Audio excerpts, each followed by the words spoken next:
Alright, what's going on, guys? So now at the end of our Adobe Premiere Pro Masterclass editing section, we're going to be taking a look and just a deep dive into my video editing process and how I would actually go about piecing together a longer sequence to the one that we did at the end of the last section, and overall just putting together a more extensive piece of work, but still not the highest, editing style stuff in the world. Just throwing that same backing track that we actually downloaded in the mini exercise and syncing not only our clips that we did in the organizing exercise, but also our clips that we imported before in the non-exercise. But without further ado, let's just go ahead and actually throw our mini exercise backing track into a project, and I'm actually going to go ahead and just delete these clips that I was messing around in the last section with the tools and shortcuts with, and I'm actually going to do the same thing that I did before, where I zoom in here and just start finding where that first beat is so I can actually begin it on the most significant beat, and I'm going to chop it there,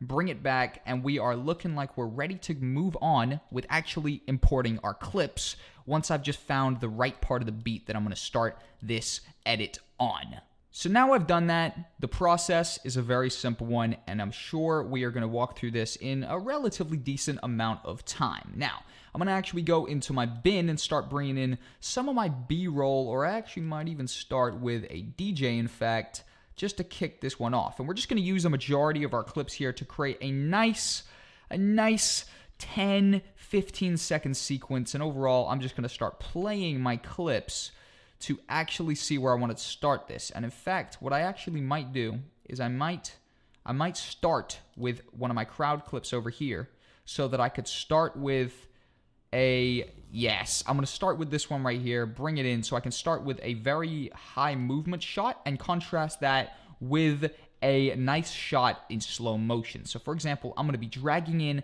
that video only, and I've got two clips in here now. One that is just regular speed and everyone's going crazy, and then one clip of just some DJs that's slow-mo. I'm going to zoom in here and actually just keep listening for significant beats. And I'm going to press C to actually jump to my razor tool. Go ahead and cut that there. Press V to jump back to my all selection tool. Go ahead and drag this one back and give this another play just to see where that next significant beat is to chop it. And it's going to be that one. Again, jump to my razor tool with C, jump back to my selection tool with V, chop that, and now we've got the first two clips of our sequence. And I really like this method here, which is a really good editing method, is jumping from a normal speed clip to a slow motion clip. And overall, this is a very nice contrast in terms of the different movements that are happening. And then I could actually jump back to my crowd clip over here and just go ahead and drag the video only on that one again and keep playing this so I can actually keep on hearing this where that next significant beat is, because it can really mess with your eyes if you don't chop on a significant beat and you just chop on a random beat. Overall, that can be messing you up a lot.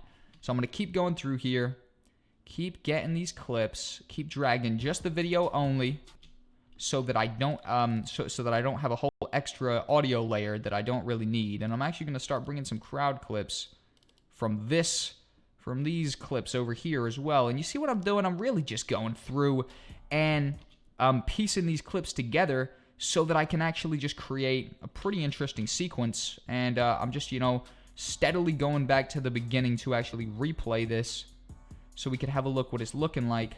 And by all means, we're going to keep improving these kind of sequences as we go and as we improve on with the actual course itself. But I just want to keep on selecting these clips, keep on bringing them in. We could bring a little bit of B-roll in there, actually. Maybe bring this beer in here. Yeah, I quite like this beer right here. And in fact, what we could start doing is once we've actually pieced together these clips, we could start adding some movement in there as well, which is definitely something I want to do. Obviously, this one has a lot of movement. I'm talking about some of the stiller shots, like this one right here. Some of these kind of stiller shots definitely need a little bit of movement in there. But I think I'm going to just have a little bit of B-roll now as I just slowly work my way through this particular sequence. Now I'm going to throw that one in there. Okay, and I can leave that one on for a tiny little bit extra time, to be honest. Just for a little bit longer. And we've just hit the 10-second mark, okay? I think I'm going to put a couple more clips in there, and then we're going to be nearly done, I think. So I'm just going to stay playing this, stay throwing shots in there, stay syncing them up to the beat. And it's really a lot easier to sync stuff to the beat when you don't have it in you don't have your audio layer in this default very small version, but you actually bring it up with the sliders so you can actually start seeing all those little beats, and it makes it so much easier. Trust me, I'm speaking from 100% first-hand experience in terms of actually syncing everything up and putting together a really nice piece of content. That's definitely a nice piece right there. I'm actually going to just throw that in there. I can definitely leave that on for a little bit longer. Now I'm going to try find a nice one to actually exit on. And I can keep looking. This is looking decent over here. Okay, I like that. Yeah, and we can actually exit on that. Boom. And we can actually jump out on that one. Boom.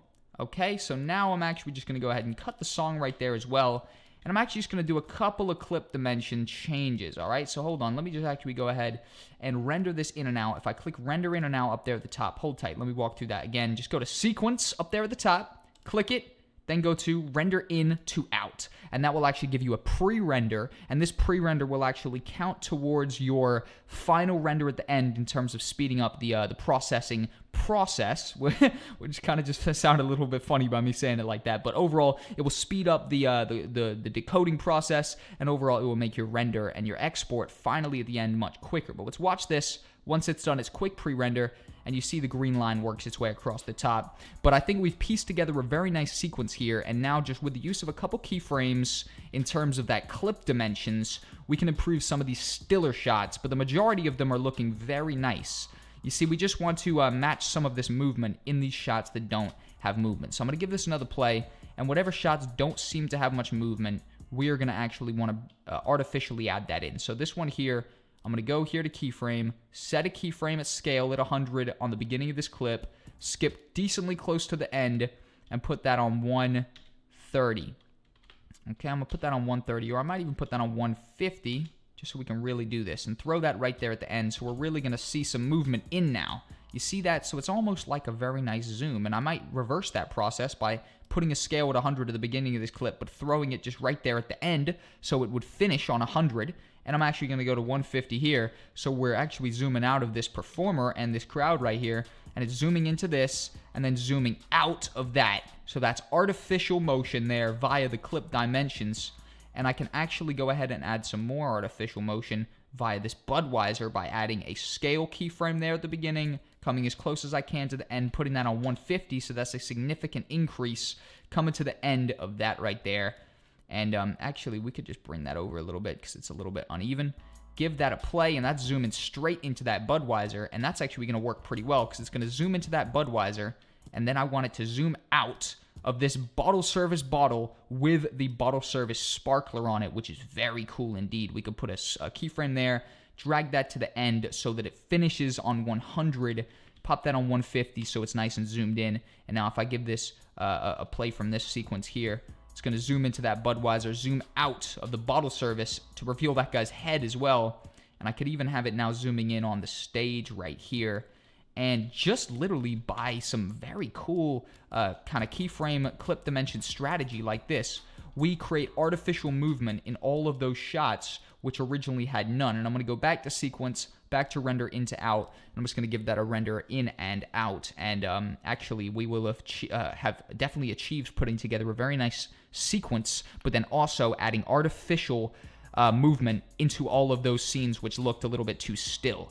So overall, this is looking extremely nice in my opinion, and this is starting to look like a very, very, very nice piece of content right here that we have actually created in not a very long period of time at all. Kind of just thrown this together, and it's looking extremely nice. So you see right there, guys, that is overall what my video editing process would look like when in terms of throwing all my clips in there, actually organizing those clips, then actually just syncing all those clips up to the beat, and then also my personal process for creating kind of a little bit mundane, boring clips into more lively, active ones by faking that camera movement via the clip dimension keyframes, which are super important to me and a super big part of my video editing process.